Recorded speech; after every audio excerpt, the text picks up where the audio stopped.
लोकसभा में criminal procedure bill 2022 पेश। वजीर दाखिला अमित शाह ने कहा बिल जुर्म साबित करने में होगा मददगार। सिक्योरिटी इदारे मुजरिमों की तफसीलात जमा करने और उन्हें इंसाफ के कटहरे में लाने के लिए कर सकेंगे मौसर इक़दामात।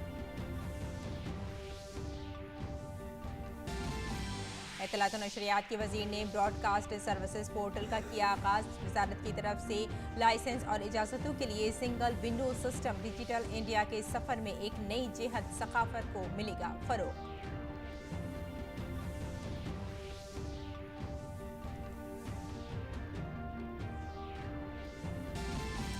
पाकिस्तान में सियासी तातुल पर सुप्रीम कोर्ट में समाअत कल तक के लिए मुलतवी। डिप्टी स्पीकर ने की वजीर आजम इमरान खान के खिलाफ तहरीक अदम एतमाद मुस्तरद। अपोजिशन जमातों ने इसे करार दिया गैर आईनी अमल। इमरान खान ने अपोजिशन पर साजिश का आयद किया इल्जाम। श्रीलंका में शदीद मुआशी बहरान। सेंट्रल बैंक के गवर्नर अजीत कबराल ने दिया इस्तीफा। राजापक्षे की पूरी काबीना ने अपना इस्तीफा किया पेश। सदर गोटाबाया राजपक्षे ने मुश्तरका हुकूमत बनाने के लिए अपोजिशन को दी दावत। अपोजिशन का बयान अवाम की तवज्जो हटाना चाहती है हुक्मरान जमात।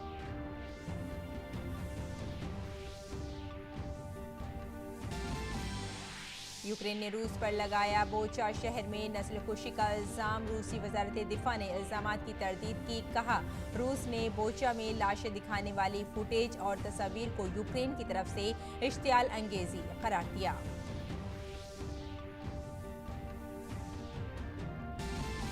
पूरे शुमाली भारत में जारी रहेगी शदीद तरीन गर्मी की लहर। महकमा मौसमियात के मुताबिक जुनूबी हरियाणा और दिल्ली में अगले 5 दिनों तक जारी रहेगी लू।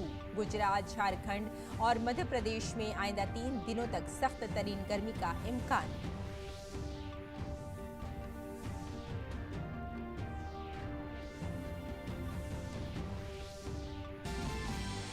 और लॉस वेगास में 64वें ग्रैमी अवार्ड्स की तकरीबात का इनेकाद। भारतीय मौसीकार रिकी केज को बेहतरीन न्यू एल्बम कैटेगरी में मुश्तरका तौर पर अवार्ड से किया गया सरफराज। भारतीय निशाद अमरीकी फाल्गुनी शाह को बच्चों की मौसीकी के जुमरे में मिला अवार्ड।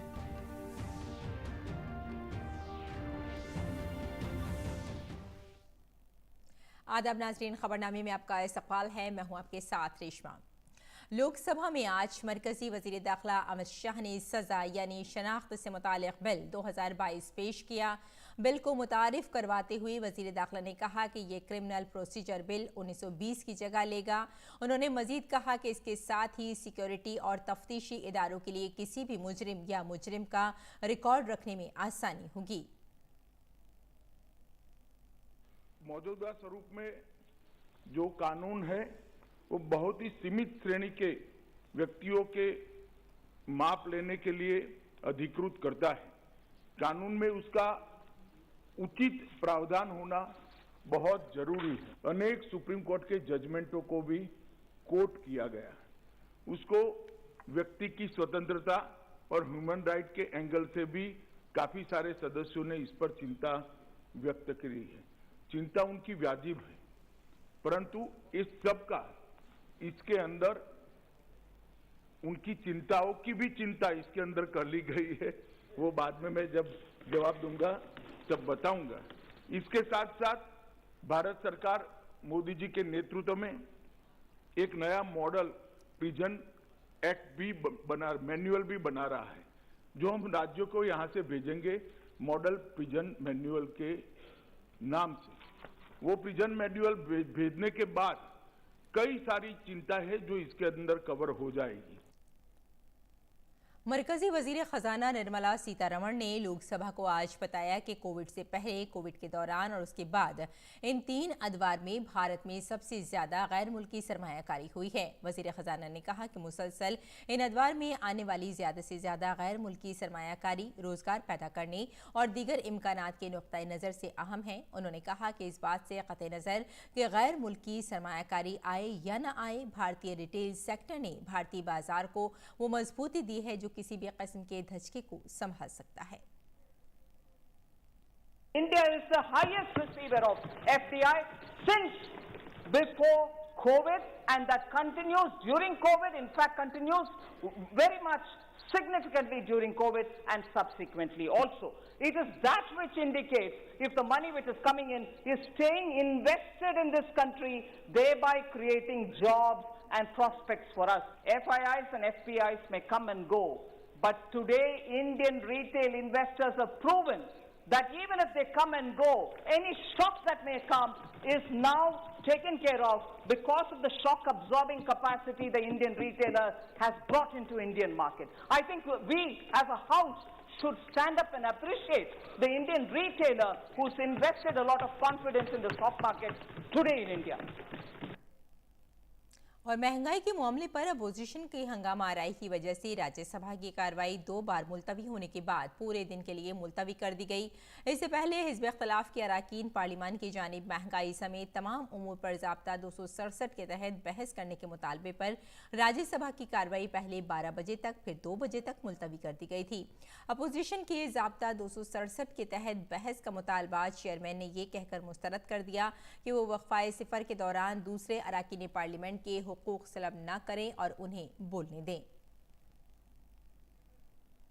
भारतीय जनता पार्टी के उम्मीदवार के तौर पर बिला मुकाबला मुंतखब होने के बाद पीर को एस फानगरान को ने राज्यसभा की रुकनियत का हलफ लिया। वो नागालैंड से ऐवान बाला में पहुंचने वाली पहली खातून हैं। इसके साथ ही वो शुमाल मशरक से राज्यसभा पहुंचने वाली बीजेपी की पहली खातून रुकन हैं। कोनियाक के साथ 5 दीगर मुंतखब अरकान ने भी ऐवान बाला की रुकनियत का हलफ उठाया। इसके साथ ही बीजेपी 1990 के बाद ऐवान बाला में 100 का हिंसा उबूर करने वाली पहली पार्टी बन गई है।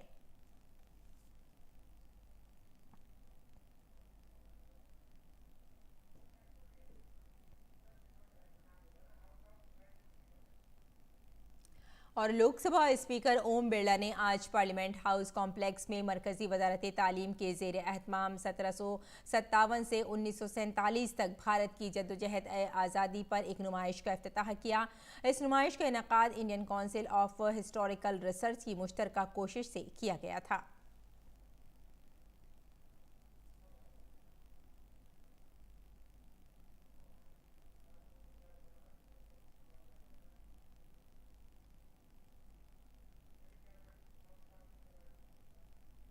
इस मौके पर हुकूमत हिंद के वज़ीर तालीम धर्मेंद्र प्रधान ने बताया कि तस्वीरी नुमाइश आज़ादी के 200 साल की कहानी बयान करती है।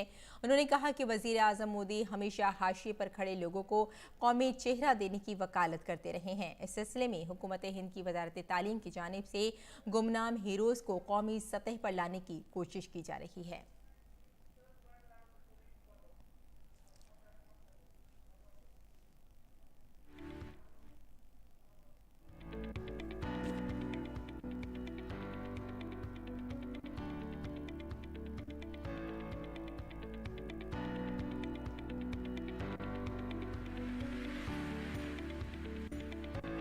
हमारे साथ देश के शिक्षा मंत्री धर्मेंद्र प्रधान मौजूद हैं, जिनसे हम सीधे रूबरू होंगे। अभी स्पीकर साहब ने इसका इनॉग्रेट किया, क्या उद्देश्य रहा इस तरह की प्रदर्शनी आयोजित करने की? माननीय प्रधानमंत्री जी इस अमृत काल में सबको आह्वान किए हैं, देश की गुमनाम नायकों को देश की मेनस्ट्रीम में लाया जाए। छोटे छोटे इलाका में हमारी आज़ादी के उपरांत जिस प्रकार से हमने इतिहास को देखना चाहिए हमने देखा है, लेकिन उसको और मैग्नीफाइंग ग्लास में देखने की आवश्यकता है, क्योंकि अनेक वीर गाथा उसमें से छुपी हुई है। यह इसकी एक विनम्र प्रयास है। आगे चल के संस्कृति विभाग को जिम्मेवारी दिया गया है। ये प्रदर्शनी को देश की 100 स्थान पे महत्वपूर्ण जगह पे राज्य सरकारों के साथ मिलके उन राज्यों की वीर गाथा को जोड़ते हुए प्रदर्शित किया जाएगा। इसको डिजिटल प्लेटफॉर्म पे रखा जाएगा। अमूमन देखा जाता है कि जो बड़े नायक हैं उनके बारे में लोग जानते हैं, लेकिन जो गुमनाम हीरो हैं, जो छोटे नायक हैं, सुदूर कस्बे में छिपे हुए थे लेकिन बहुत बड़ा काम किया उन्होंने, उनके बारे में लोग जान नहीं पाते हैं। तो ये माना जाए कि शिक्षा मंत्रालय ने ऐसे नायकों को उभारने का काम किया है, देश के मानचित्र पर लाने का प्रयास किया। देखिए, प्रधानमंत्री नरेंद्र मोदी जी पिछले 8 साल से इसी विषय पे जोर दे रहे हैं। देश की इस बड़ा उपलब्धि सिर्फ कुछ घरानों के तक सीमित नहीं होनी चाहिए। असंख्य लक्ष्यावधि स्वतंत्रता के नायक उस उपलब्धि को हम लोगों के सामने रखा है। देश की जरूरत है, विशेष करके नई पीढ़ी, 21वीं सदी में नई पीढ़ी की ये प्रशिक्षण बिल्कुल नितांत जरूरी है। शुक्रिया शिक्षा मंत्री धर्मेंद्र प्रधान, जिनका साफ तौर पर कहना है कि प्रधानमंत्री नरेंद्र मोदी का जो आह्वान है उस आह्वान को आगे बढ़ाने की दिशा में इस प्रदर्शनी को आयोजित की गई है ताकि गुमनाम नायकों को देश जान सके। कैमरामैन विनय तिवारी के साथ संसद भवन से मैं राजेश राज, डीडी न्यूज के लिए। और इत्तलात और नशरियात की वजीर अनुराग सिंह ठाकुर ने आज ब्रॉडकास्टिंग सर्विस पोर्टल का आगाज किया। उन्होंने कहा कि ये पोर्टल डिजिटल इंडिया के सफर में एक नई जहत का इजाफा करेगा। उन्होंने मजीद कहा कि निज़ाम शफाफियत को फरोग भी देगा।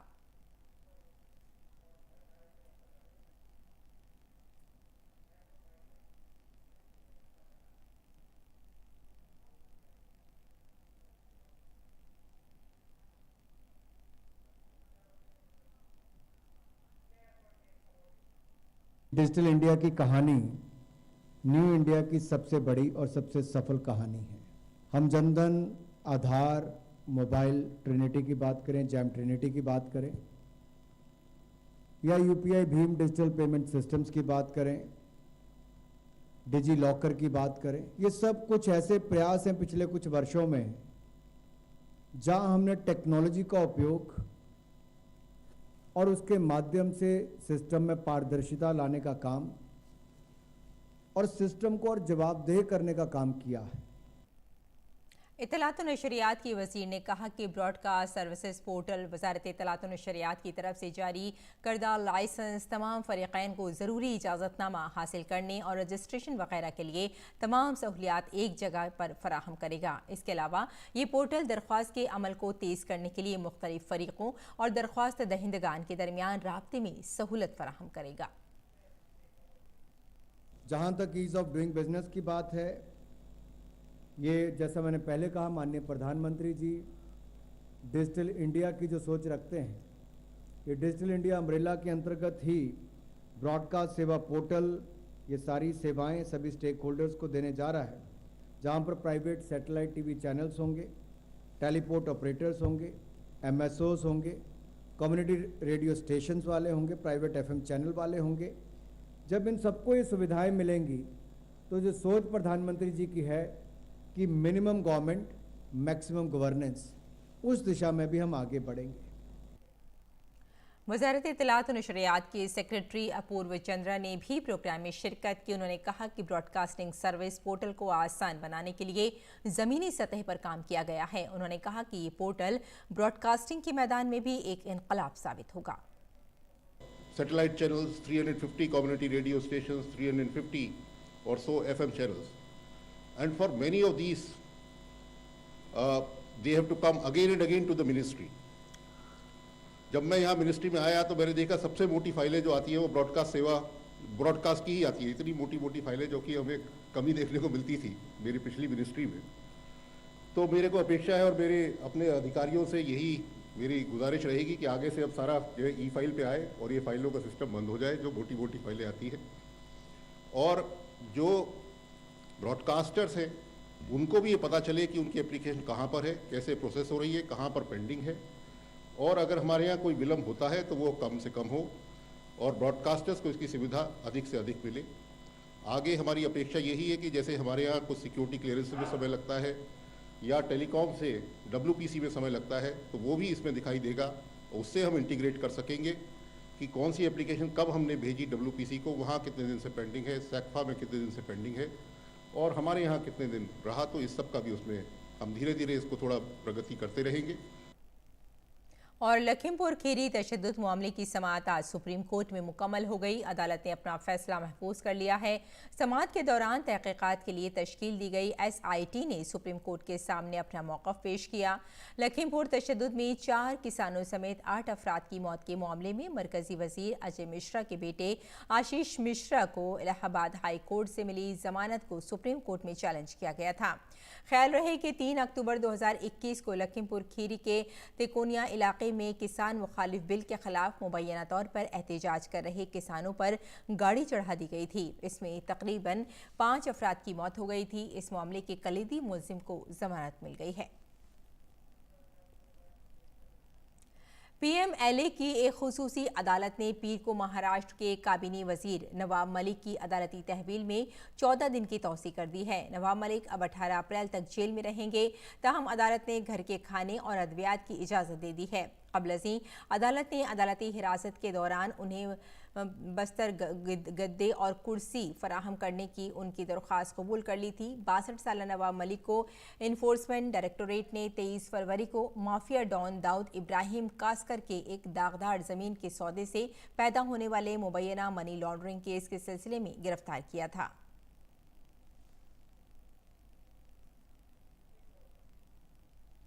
और आंध्र प्रदेश के वजीर आला YS जगन मोहन रेड्डी ने गंटूर जिले के ताड़ेपल्ली में वीडियो कॉन्फ्रेंसिंग के जरिए रियासत के 13 नए अजला तश्कील दिए हैं। रियासत में अब कुल 23 जिला होंगे। नए अजला का नाम मानेम, अलूरी, सीताराम राजू, अनाकापल्ली, काकीनाडा, कोनासीमा, एलूर, NTR, पापटिया, पालनाडु, नंदियाल, श्री सत्यसाई, अनंतापिया और श्री बालाजी है। बिहार कानून साज कौंसिल के इंतखाबात के लिए आज वोट डाले गए। वोटिंग सुबह 8 बजे शुरू हुई और शाम 4 बजे तक जारी रही। तमाम 24 सीटों के नतीजे 7 अप्रैल को आएंगे। 24 सीटों के लिए कुल 187 उम्मीदवार अपनी किस्मत आजमा रहे हैं। सबसे ज्यादा 14 उम्मीदवार सहरसा, मधेपुरा, सुपौल हलके से इलेक्शन लड़ रहे हैं। भोजपुर, बक्सर हलके से 2 उम्मीदवार मैदान में हैं।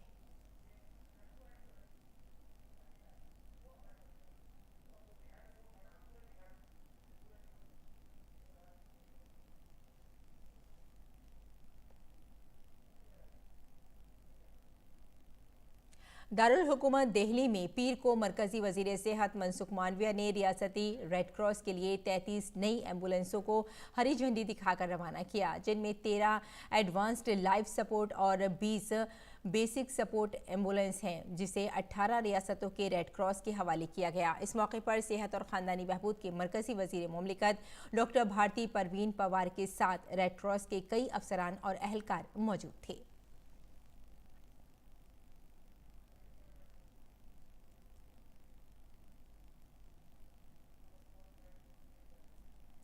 अप्रैल के महीने के आगाज के साथ ही राजधानी दिल्ली समेत मुल्क के शुमाली हिस्सों में शदीद गर्मी की लहर शुरू हो गई है।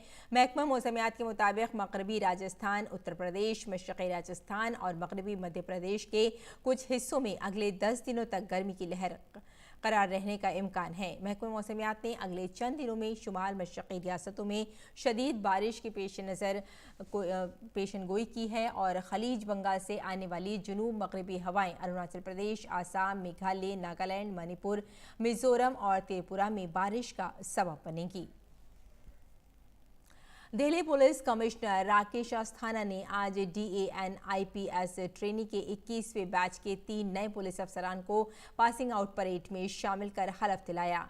P अभिनंदन, संदीप और फिरोज आलम ने अपनी तरबियत कामयाबी के साथ मुकम्मल की और अब वो दिल्ली पुलिस में शामिल हो गए हैं, जहां वो अपने आगे के करियर को संभालेंगे। इस मौके पर दिल्ली पुलिस के खुसूसी बैंड ने खुसूसी धुनें बजाकर वहां मौजूद दिल्ली पुलिस के कुनबों की हौसला अफजाई की।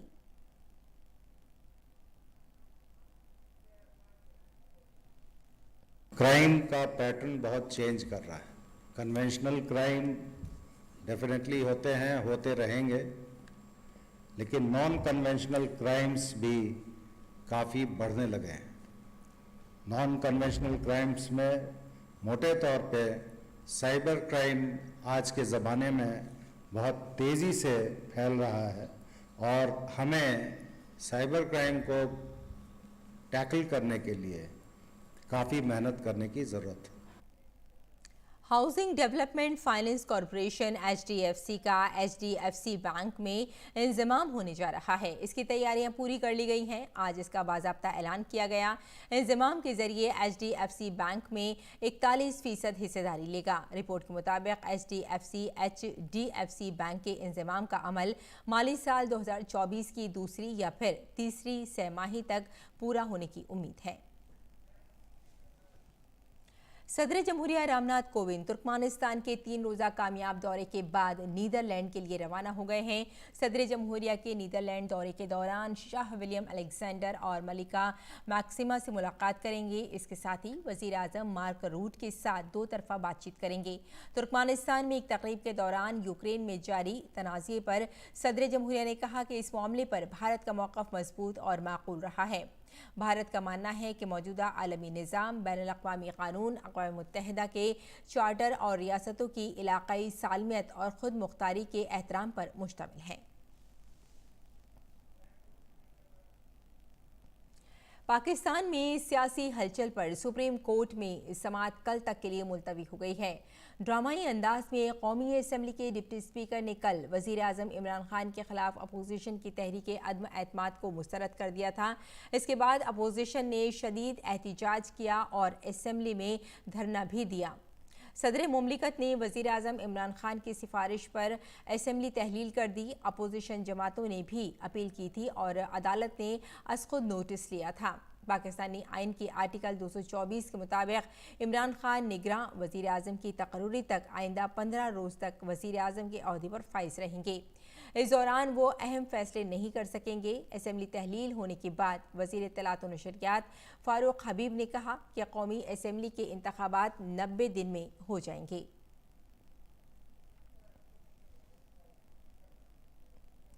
और श्रीलंका के मरकजी बैंक के गवर्नर अजीत कब्राल ने माशी बहरान के दरमियान इस्तीफ़ा दे दिया है। उन्होंने बिगड़ती माशी सूरत हाल का हवाला देते हुए इस्तीफ़ा दिया। साथ ही वर्ल्ड बैंक से बेल आउट के मुतालबे की मुखालफत भी की है। इसके साथ ही वज़ीर आज़म महिंद्रा राजपक्षे के अलावा काबीना के तमाम वज़रा ने इज्तिमाई तौर पर इस्तीफ़ा दे दिया है। सदर गोटबाया ने अपोजिशन को मदऊ किया है। उनकी तजवीज़ के मुताबिक श्रीलंका में मुश्तरका हुकूमत के क़याम पर गौर किया जाना है, जबकि अपोजिशन का कहना था कि यह एहतिजाज को दबाने की हुकूमत की एक और चाल है। ख्याल रहे कि श्रीलंका को अपनी तारीख़ के बदतरीन मुआशी बहरान का सामना है। यूक्रेन के वज़ीर ख़ारजा दिमित्री कोलबिया ने पूजा शहर में शहरियों के कत्ले आम को 21वीं सदी का सबसे घिनौना मज़ालिम करार दिया। यूक्रेन की दारुल हुकूमत कीव के करीब 300 के करीब लाशें मिलने के बाद वज़ीर ख़ारजा दिमित्रो कोलबिया ने रूस एक मंसूबा बंद नस्ल कुशी का इल्ज़ाम आयद करते हुए सख्त तनकीद की है। दूसरी जानिब रूस की वज़ारत दिफा ने एक बयान में कहा कि लाशों की फुटेज और तस्वीर इश्तियाल अंगेज़ी के मुतरादिफ हैं। जर्मनी, फ्रांस और दीगर ममालिक ने भी रूस पर शहर में जंगी जराइम का इल्ज़ाम आयद किया है। और हंगरी में विक्टर और मन ने इतवार को 199 रुकनी पार्लियामेंट में 135 सीटें जीतकर मुल्क के वज़ीर आज़म के तौर पर मुसलसल चौथी बार जीत हासिल की है। विक्टर और मन ने अपनी इस जीत के साथ ही 6 अपोजिशन पार्टियों के इत्तेहाद को शिकस्त दी है। बरसर इख्तिदार जमात ने अपने 2/3 अक्सरियत को इस बार भी बरकरार रखा है।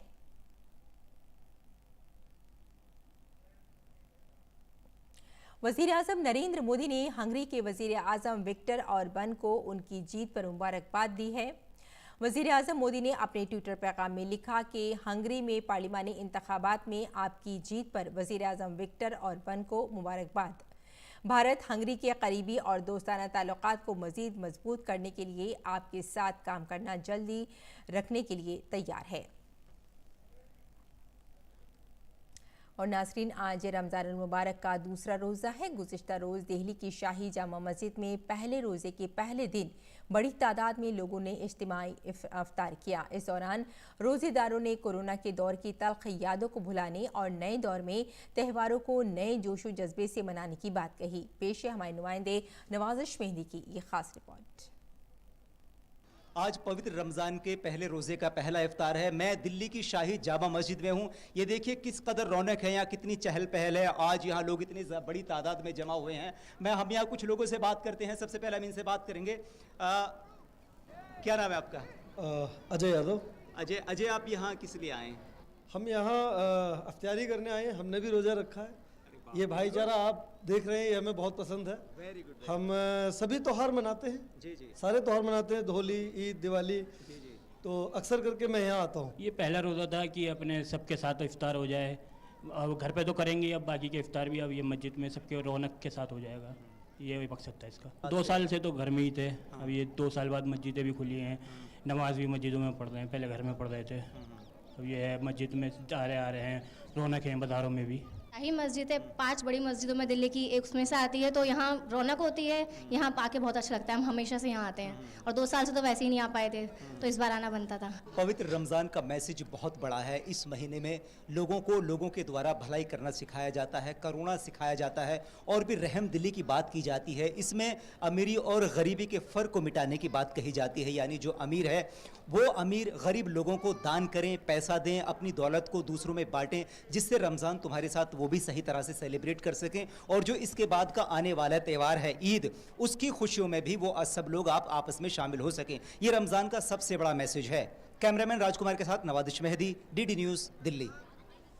और आज हम आपको एक ऐसे शख्स से मिलवाते हैं जो आम लोगों में मिट्टी के बर्तन तकसीम करने की मुहिम चला रहे हैं ताकि गर्मियों में जानवरों और परिंदों को पानी की परेशानी का सामना न करना पड़े। आपको ये जानकर हैरत होगी कि वो अब तक हज़ारों बर्तन तकसीम कर चुके हैं और अपनी मुहिम के तहत 1 लाखवां बर्तन गांधी जी के जरिए कायम करदा साबरमती में अतिया करेंगे। आइए देखते हैं ये खुसूसी रिपोर्ट। यह केरल के एर्नाकुलम जिले के मुप्पादडम नामी गांव के रहने वाले 70 साला नारायण, जिन्होंने न सिर्फ केरल बल्कि पूरी दुनिया के लिए एक नई राह दिखाने का काम किया है, जिससे वो आज कई लोगों के लिए बाइसे तरगीब बन गए हैं। इसकी वजह है कि उन्होंने एक ऐसी राह चुनी जो सभी के लिए एक मिसाल बन गई। गर्मी के बढ़ने के साथ साथ बेशतर आबी ज़खायर सूखने लगते हैं और चरिंद परिंद के लिए अपनी प्यास बुझाना मुश्किल हो जाता है। ऐसे में नारायण एक मसीहा के तौर पर सामने आए और गर्मी का मौसम आते ही वो लोगों को मुफ्त में मिट्टी के बर्तन बांटना शुरू कर देते हैं ताकि परिंदों और मवेशियों को गर्मी में साफ पानी मिल सके। उनका कहना है कि अगर हर एक फर्द इन गमलों में रोज पानी भरकर रखेगा तो इन गर्मियों में किसी भी चरिंद परिंद को प्यासा नहीं रहना पड़ेगा। 9 साल पहले मैंने पक्षियों के लिए पीने का पानी उपलब्ध कराने के बारे में सोचा। जब मैंने देखा कि पक्षियों को पीने के पानी के लिए कड़ी मेहनत करनी पड़ रही है, यहाँ तक कि बिना पानी के उनकी मौत हो रही थी, इससे मुझे काफी दुख हुआ और मैं इसके समाधान में जुट गया और फिर मैंने पक्षियों को पीने के पानी के लिए प्रयास शुरू कर दिया और ports for water of life project की शुरुआत की। इससे मैंने अपने साथियों को पक्षियों के पीने के पानी के लिए मिट्टी के बर्तन बांटना शुरू किए और इसका परिणाम है कि आज लाखों पक्षियों को गर्मियों में पीने का पानी मिलता है, जो गर्मियों में इससे जीवन निर्वाह करते हैं। वज़ीर-ए-आज़म भी नारायण के काम की सताइश अपने मन की बात में कर चुके हैं। नारायण जी द्वारा बांटे गए बर्तनों का आंकड़ा 1 लाख को पार करने जा रहा है। अपने अभियान में 1 लाखवां बर्तन वो गांधी जी द्वारा स्थापित साबरमती आश्रम में दान करेंगे। आज जब गर्मी के मौसम ने दस्तक दे दी है तो नारायण जी का यह काम हम सबको जरूर प्रेरित करेगा और हम भी इस गर्मी में हमारे पशु पक्षी मित्रों के लिए पानी की व्यवस्था करेंगे। गौरतलब है कि नारायण ने गर्मी में चरिंद परिंद को बचाने के लिए लाखों रुपए खर्च करके हजारों गमले लोगों में बांटने की ठानी है और अब तक सैकड़ों गमले लोगों में बांट भी चुके हैं। उम्मीद की जानी चाहिए कि नारायण की इस मुहिम को आम लोगों के दिल में जहां परिंदों और जानवरों के लिए मोहब्बत का जज्बा बढ़ेगा, वहीं ऐसे इक़दामात से माहौलियात को मुतवाज़ुन रखने में भी मदद मिलेगी। तिरुवनंतपुरम ब्यूरो के साथ उर्मिलेश भट्ट की रिपोर्ट, डीडी न्यूज़ उर्दू खबरें। भारतीय गुलकार रिकी केज को बेहतरीन न्यू एज एल्बम कैटेगरी में 64वें ग्रैमी अवार्ड्स के दौरान एजाज से नवाजा गया है। उन्हें डिवाइन टाइडोज के लिए स्पोर्ट कोप लीड के साथ ये अवार्ड मिला है। ये दूसरा मौका है जब रिकी ने ग्रैमी अवार्ड अपने नाम किया है। इससे कबल भारत निजात अमरीकी फनकारा फाल्गुनी शाह ने एक कलरफुल वर्ल्ड के लिए बच्चों के बेहतरीन म्यूजिक एल्बम का ग्रैमी अवार्ड जीता था। स्टेज के लिए फॉलो का नाम इस्तेमाल करने वाली शाह अपनी मौसीक़ी का इस्तेमाल जामियत और इत्तेहाद का पैगाम देने के लिए करती हैं।